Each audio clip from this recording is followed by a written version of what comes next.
কাপড় কিনতে গেলে না, আপনার যদি খুব সম্পর্কে গভীরভাবে সম্পর্ক থাকে কোনো বন্ধুর, তাহলে তাকে নিয়ে যেদিন।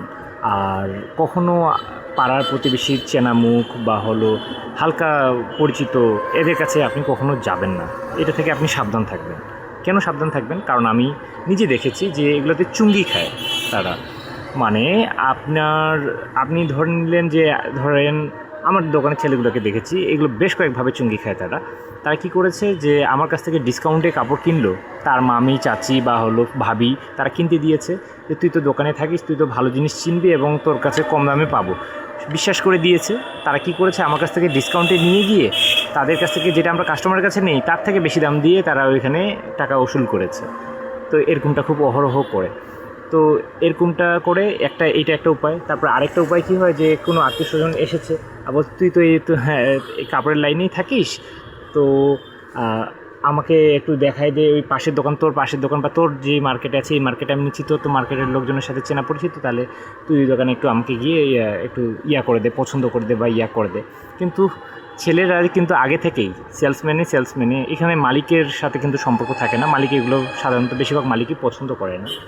তাদের একটা কমিউনিকেশন থাকে, তারা গিয়ে হিন্টস দিয়ে দেয় এরকমভাবে একবার করলে তার মানে 50 টাকা রাখিস, দুইবার করলে 100 টাকা রাখিস, বা তারা কথা বলে আগে থেকে কথা বলে রাখে, যে ইশারা দিয়ে দেয়।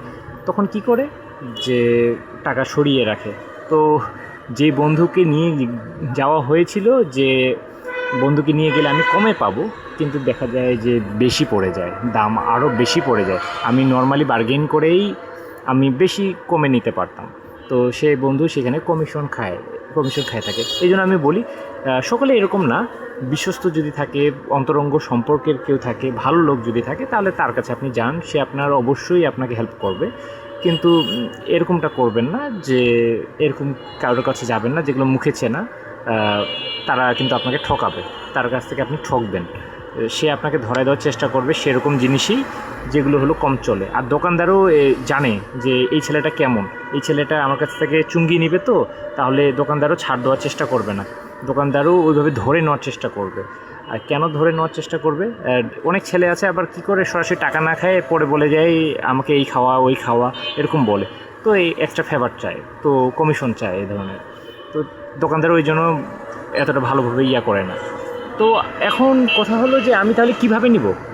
আমি তো কাপড় সম্পর্কে আমার ধারণা নেই, আমি ছেলে মানুষ, আমার প্লাজো সম্পর্কে, আমাকে ওড়না সম্পর্কে আমার ধারণা নাই, তো আমি কিভাবে তাহলে নিব? আমি তো নতুন মানুষ।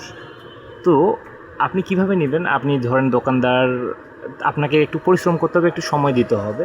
নতুন আপনাকে কম করে হলে 5-7টা দোকান দেখতে হবে, দেখে তারপরে আপনাকে তারপরে নিতে হবে। তো আপনার কি অপশন আছে? তো আপনি কী করবেন, ধরে নিলাম প্লাজো নেওয়ার জন্য গেছেন, আপনি ছেলে মানুষ, আপনি জানেন না প্লাজোর রেট এখন বাজারে কীরকম চলতেছে আর আমি কীরকম পাবো। তো প্লাজোর রেট বর্তমানে 180 টাকা চলতেছে, কিন্তু দোকানদার তো 180 বলবে না, অবশ্যই সে 250, 300, 350, এক একজন এক এক রকমভাবে চাইবে, এক একজনের স্টাইল এক এক রকম। তো আপনি কী করবেন, সর্বনিম্ন থেকে শুরু করবেন। যে দোকানদার যদি 100 চায় তাহলে আপনি বলবেন 50 টাকা, বা হলো তারও কম 40 টাকা থেকে শুরু করলে আরও ভালো হয়। তো শুরু করলেন, দেখলেন যে দোকানদার দিচ্ছে না, ওর ভাবমূর্তি বুঝলেন, বুঝে তারপরে তখন চলে গেলেন, ভাই আমি তাহলে যাচ্ছি, তাই আমার তো বাজেটে এরকম হবে না, আমি 10-20 টাকা বাড়াতে পারবো, এরকম করে অল্প একটু বাড়ায় তখন চলে গেলেন।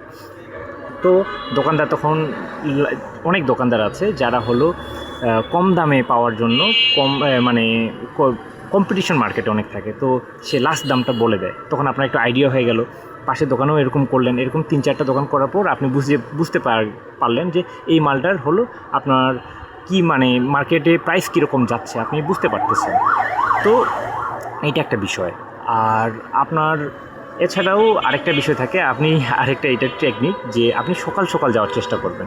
ধরেন একটা মার্কেটের দোকান খুলে হলো 10টার সময়, তো আপনি কি করবেন, যে যাওয়ার চেষ্টা করবেন সকাল সকাল, বহনিবারটার সময়, সেই সময় বিসমিল্লাহ করে অনেকে, তো এক একজনে এক এক রকম, তো সেই সময়টা গুরুত্বপূর্ণ, কাস্টমারকে ঘুরাই দিতে চায় না, সেই সময় একবারে কম দামেই ছেড়ে দিতে চায়। আপনি নতুন মানুষ হলে এরকম করবেন, আর ধাম করে একবারে বড় দাম বলে ফেলবেন না। অনেক সময় আমরা চক্ষু লজ্জা বা সংকোচ, একটা জিনিস দোকানদার বলেছে 500 টাকা, এটাকে আমি কিভাবে 200 বলবো, হ্যাঁ, এটা আমাদের চক্ষু লজ্জা কাজ করে, যে চক্ষু লজ্জা কাজ করা যাবে না। আর চক্ষু লজ্জা কাজ করলে তারপরে তাহলে জিততে পারবো না আমরা। তো এই বিষয়টাতে সতর্ক থাকতে হবে। এইভাবে তখন আপনি আইডিয়া কয়েকটা দোকান ঘোরার পরে পেয়ে যাবেন, তারপর আপনি সুন্দরভাবে কিনতে পারবেন। এটাই হলো আমার অভিজ্ঞতা থেকে জানা ছিল যে এরকমটা আপনি একটু সাবধান, কিন্তু মুখে চেনা বা হলো পাড়ার প্রতিবেশীর ইয়াতে এদের কাছে যাবেন না। এগুলো ক্ষতি করে, তারা আমাদের লাভের থেকে ক্ষতি করে, তারা কমিশন খায়, তাদের লাভ করে।